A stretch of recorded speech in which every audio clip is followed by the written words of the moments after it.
पूज्य मालिक को प्रणाम। बाबूजी लिखते हैं कि चाहता तो मैं ये हूँ कि आप सब रूहानियत यानी कि आध्यात्मिकता में आफ़ताब यानी कि सूर्य निकलें, परंतु यह संभव कब है जबकि आप ज़मीन का साया सूर्य पर न पड़ने दें।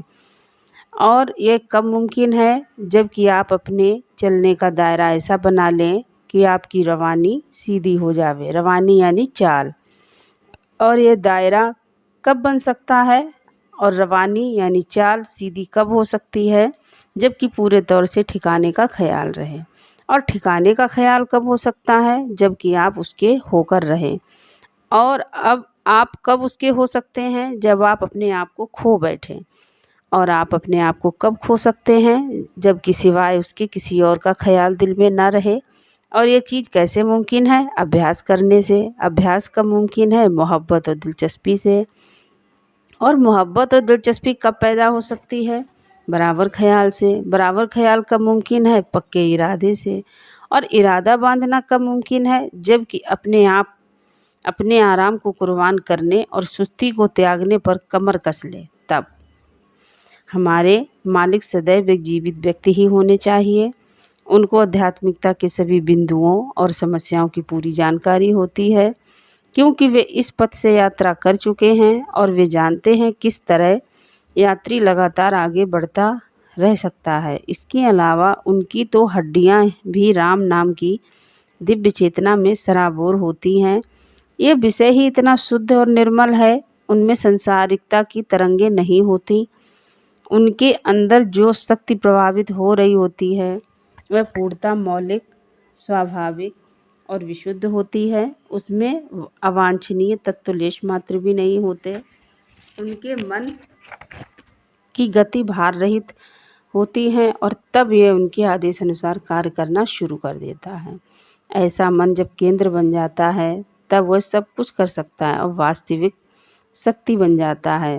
तब उस शक्ति को जिस तरफ भी मोड़ा जाए वह सभी चमत्कार कर सकती है। यह शक्ति कैसे उत्पन्न हो सकती है? संक्षेप में, व्यक्ति को एक क्षण के लिए भी उसकी याद से वंचित नहीं होना चाहिए। उसकी याद के बिना बिताए हुए हर एक मिनट के लिए भी पश्चाताप करना चाहिए। मैंने सब कुछ विस्तार से बता दिया, फिर भी मेरे भाई लोग यही समझते हैं कि किसी व्यक्ति की आध्यात्मिक हालत मेरे द्वारा किया गया चमत्कार है। जरा सोचिए, मुझ में चमत्कार करने की शक्ति होती तो सभी अभ्यासी उच्च आध्यात्मिक अवस्थाओं को प्राप्त कर चुके होते। हकीकत में अभ्यासी का लगाव, गहन रुचि एवं प्रेम ही चमत्कार कर सकता है। जैसे कि बरसात तो सभी जगह बरसती है, किंतु कहीं घास उगती है तो किसी जगह फूल होते हैं और किसी जगह तो मात्र चूना और रेत ही दिखलाई देती है। जैसी ज़मीन होती वैसा ही परिणाम होता है। हमारे यहाँ लोगों में एहसास पैदा नहीं होता। वजह यह है कि उस तरफ अपने आप को लगाते ही नहीं। दुनियादारी के मामले में वह संवेदनशील मिलेंगे। रुपया पैदा करने में बहुत ही अक्ल खुली हुई मिलेगी। बात यह है कि उस तरफ उनकी लगन है, इसलिए बारीकियां समझ में आती हैं। और इस तरफ लगन का पता ही कहाँ। अगर कुछ मेहरबानी की तो सत्संग के वक्त संलग्न हो गए, बाकी दिन भर कोई ताल्लुकात नहीं रखा और ना ही ये परवाह की कि वह बातें जीवन में उतारे जो ब्रह्म विद्या में मददगार हो और वह छोड़ें जो बाधक हो रही हो। बुद्ध और जैन दर्शन इस बात पर जोर देते हैं कि जैसा बनना चाहिए वैसे बनने की कोशिश करें। उसूल और नियमों पर पूरा जोर दिया है और उनकी पाबंदी रूहानी तरक्की की निशानी बताई है।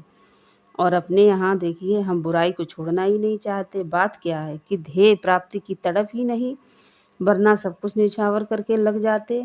तबीयत का झुकाव जिस तरफ हो गया वहाँ की बातों का एहसास होने लगता है और एकाग्रता बढ़ती है। जब एकाग्रता बढ़ती है तो संतुलन आता है। जहाँ ये चीज़ पैदा हुई कि हालत का एहसास शुरू हो गया, मगर भाई इस तकलीफ़ में पड़े कौन? ऐसी हस्तियाँ खास ही खास पैदा होती हैं जो मर मिटने के लिए तैयार हों और भाई उन्हीं पर हकीकत बेनकाब होती है। भाई ये शौक़, तड़प, प्रेम, कमाल, पूर्णता, काबिलियत पर पहुँचा देते हैं। हमारे यहाँ सब अभ्यासियों पर हालत ज़रूर गुजरती है, मगर लगाव न होने की वजह से एहसास नहीं होता जिसकी शिकायत वह मुझे करते हैं। धन्यवाद।